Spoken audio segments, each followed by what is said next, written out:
What's up, everybody? And welcome to another episode. Hit the like button, subscribe to my channel, and share the video. Hit the join button and become a member. Why? Well, members get exclusive content. Hit the bell icon on my channel so that you will receive a notification every time that I drop a video. You can go and check the video out. Thank you again, everyone who's been supporting my channel from day one, and all the newcomers. I appreciate you all. Let's continue to try to grow the channel. Now, someone in the comments asked me to do the videos in what he called my regular voice. He said, man, big fella, the videos sound better. Can you just please talk in your regular voice? They sound better when you talk in your regular voice. Someone else responded to his comment and said, nah, man, the way he tells his videos, I like the way he narrates them, uses his different tones. It sets him apart. It makes him different from everybody else. What do you guys think? I suppose he's referring to, like, when I say something like, so next thing I know, he came out and they stabbed him, for playing games. He's saying don't talk like that. Instead, just say he came out and they stabbed him for playing games, But really, it's not a put on. One of my many exes, play games, you'll be one of them. One of my many exes used to laugh and say, man, you talk just like your mother. My mother used to talk like that some of the time. I sort of get it from her. Also, sometimes I get into the story myself, and I tell it a certain way. I realize that telling these stories for these last few months have been somewhat cathartic, somewhat therapeutic for me, because I've had all of this stuff built up. I've seen a lot and been through a lot. So I've been able to release some of this stuff when I convey these messages and these transgressions. It's just like, again, someone who's been to war and they come home and they have post-traumatic stress because of all of the things that they've seen in that war, all of the unaliving and human casualties. And so me being in prison and everyone in prison, a lot of them come home the same way, fractured in some way, having seen so much violence and dealt with so much politics. The same way with young black men, brown men, born and raised in the ghettos, catacombs and grottos here in America. It's the same as growing up in Iraq, when Iraq was at war. It's the same. There's no difference. You see bloodshed on a daily basis. You see unalivers and your people being unalive and having to unalive people. And it takes a toll on your mentals. Prison, again, it's no different. Dealing with all of the stress that you're under with all of these different politics, groups, and factions. So me telling this story sometimes is a release. And the way I tell them, it's just the way that I tell them. And that's the way that I talk sometimes. But y'all let me know what y'all think. If the video sounds better and the message is better with me talking in my so-called regular voice, I can make an attempt to do that, because I want the best content that I can generate. And so if that makes my content better, then let me know. Until then, I understand what old boy was saying, and I appreciate you, brother. But this is really how I talk some of the time. So I have to continue doing what I'm doing. Now, a lot of people had a lot to say about the Hoovers versus neighborhoods in Corcoran. One dude said in the comments, man, Slip Rock wasn't even locked up in 1995. Someone else, he said that Slip Rock, I never said Slip Rock. I never even heard that name, Slip Rock. I said Slip Rock or Sleep Rock. Slept Rock or Sleep Rock. I don't know about Slip Rock. He said Slip Rock was running the hood in those days, like in 95 and all. He was running the hood, and he ain't never turned down no fade. Someone else said that, man, all the Slip Rocks, they got bald heads. They can't even grow hair or something. They ain't had no fade. Someone else said, man, what's his last name? Since you was in the building with him, what's his name? I don't know his damn name. His real name. I don't remember Big Hondo's real name. I don't remember Big Wheelo, rest in peace. This was in 1995, 29 years ago. I only know him by his gang name. Now, unless he was an imposter, then I don't know, because he was there. Sleep rock or slept rock. I try to think of most of the people that I was in Corcoran with at this time so that you can talk to them. Talk to Cowboy from Santana Block, Compton Crip. He was my road dog. We was on the yard together every day at this time. Again, Snag from Do-Rock was my celly. He was there. Slept Rock was the one. He came to talk to him at my cell. It was a dude named RC. I believe he was from Harlem. He was in the building. Pookie from 40s was his celly. Y'all know Pookie? Is Pookie still around? Holla at Pookie. Flip from 40s was there. My big homie Tank from 7-4 was there. Big Bam from A-Tray was there. Big Earl from 5 Deuce Hoover was there. Talk to them. This shit happened, bro. And it always puzzles me when people say she's just speaking her truth, or he's just speaking his truth, or I'm just speaking my truth. No, because that implies that someone else perhaps has a different truth. The truth is just the truth. It's not my truth. It's just the truth. What is my truth? What is that? It's either the truth or it's not, because your truth and the truth should be the same as everyone else's truth.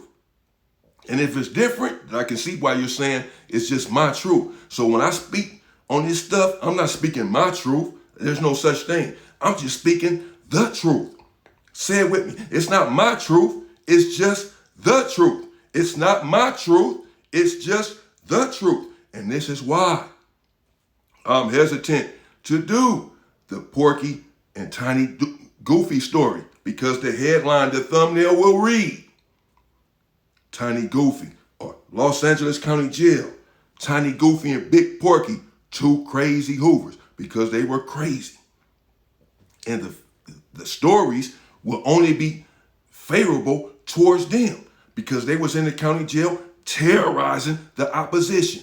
They were squabbling hard and they were not losing these fights. I've seen some of the craziest knockouts I've ever seen in my life, worse than the movies. And when I begin to tell these stories, people are going to take umbrage and get all upset. Clearly, if you're upset over that story, I didn't even say nothing in that story. I didn't embellish the story. I didn't pump myself up. I didn't say that I stabbed someone. I stabbed Slept Rock and he didn't do nothing, or I knocked him out. I didn't even say I had a fight. I didn't even squabble. Man, look here. It happened, bro. Sleep Rock or Slept Rock? Well, I just went to sleep and woke up and made this shit up? Sleep Rock or Slept Rock? Corcoran, 1995, Sea Yard, in one building in February. That's when I got there, and him and Pookie were already there in the building, and they were cellies. That's it. I didn't denigrate or disparage him. I said that the squabble just didn't happen. I said then, bro, I ain't saying that he turned down a fade. The squabble just didn't happen. That's what I said. And y'all still had a problem with that. I don't know what to tell you. I'm just speaking the truth, not my truth, just the truth, bro. Everything that I said happened, it happened the exact way that I told the story. Period. That's it. Holla at them.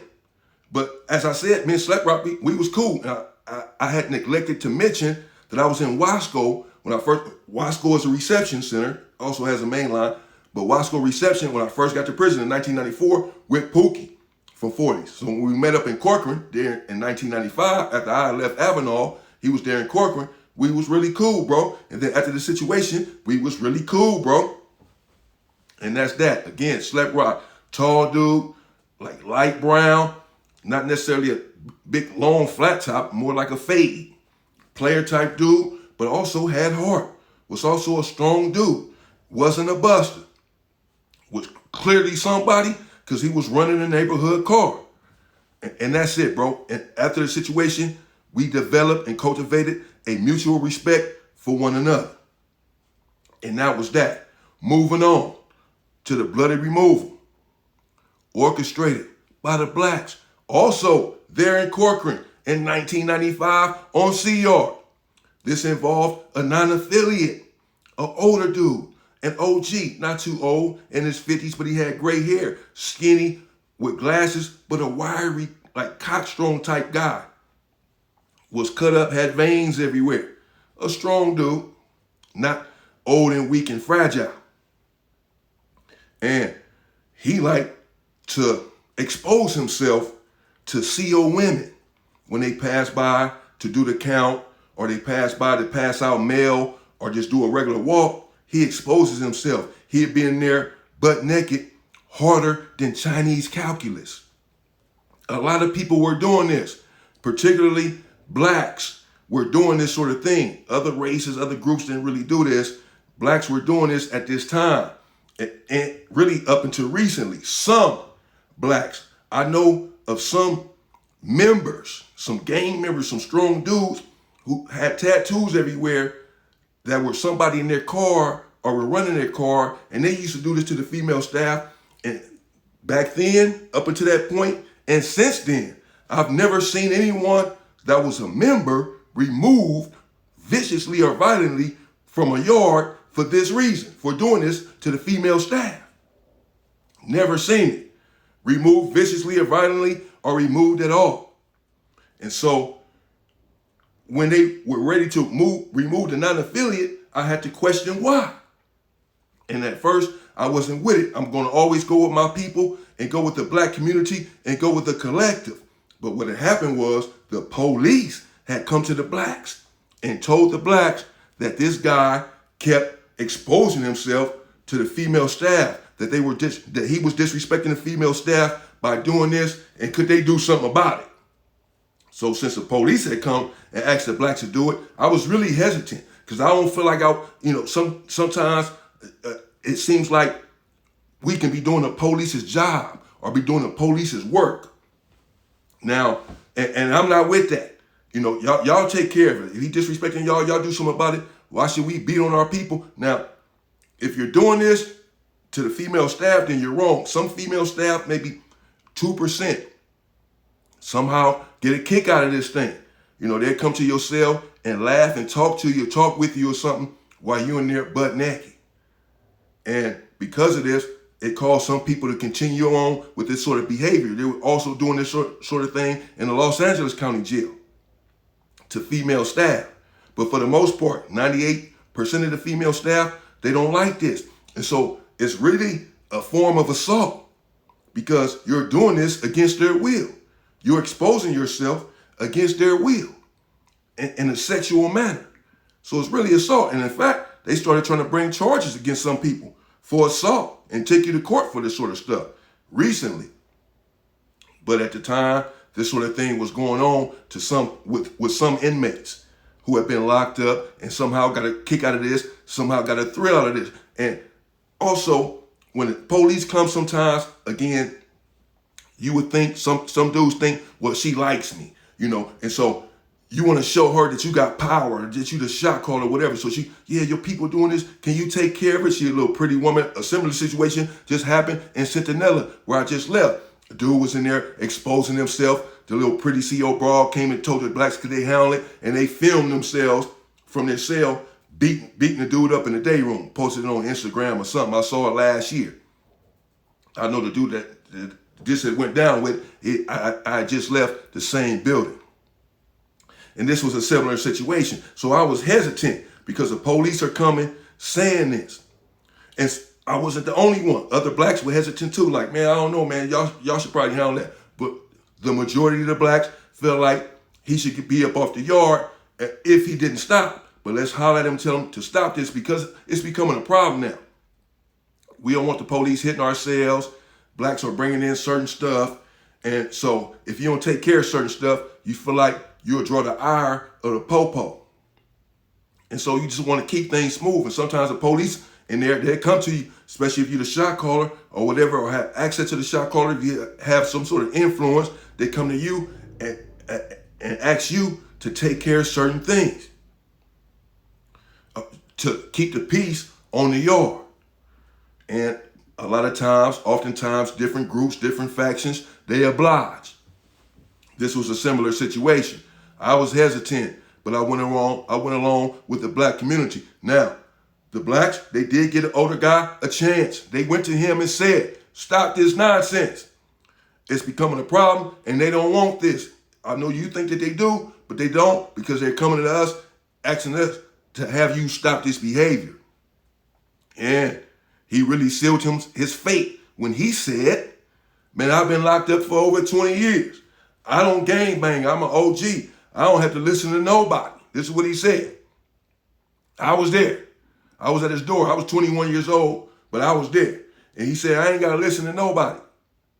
I'm an OG and I don't gang. I ain't from no car. I ain't from a faction. So I don't have to listen to nobody, bro. This is what I do because I've been locked up for over 20 years. And this is what helps me get by.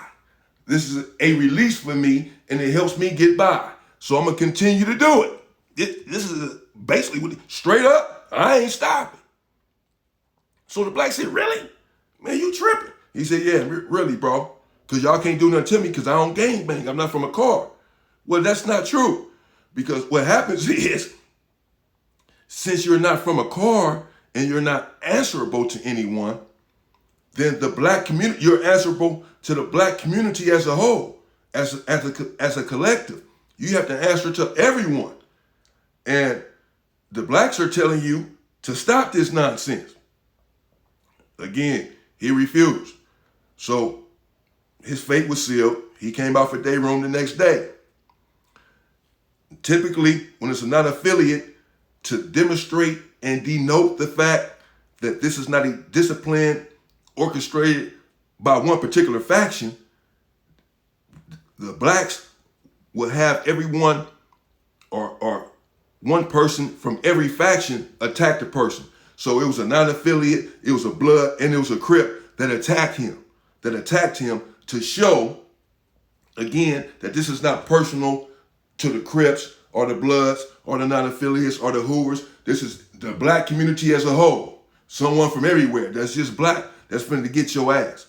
Because you don't gang bang, so we don't have a car to go to and tell them to handle this situation or convey to them what's going on and let them know that they handle it or we're gonna handle it. You don't have a car like you said, so we have to converse amongst ourselves and come up with a decision. And that's what happened. They got the older dude under the stairs and they began to pummel upon him. Now, the older dude, he was fighting back. And they wasn't really trying to hurt him at first. I can see that, which was good. Just wanted him removed. No weapons were involved. But when he began to fight back, he actually dazed the non-affiliate dude. He was swinging hard, the older dude. He wasn't going for it. And he dazed the non-affiliate dude.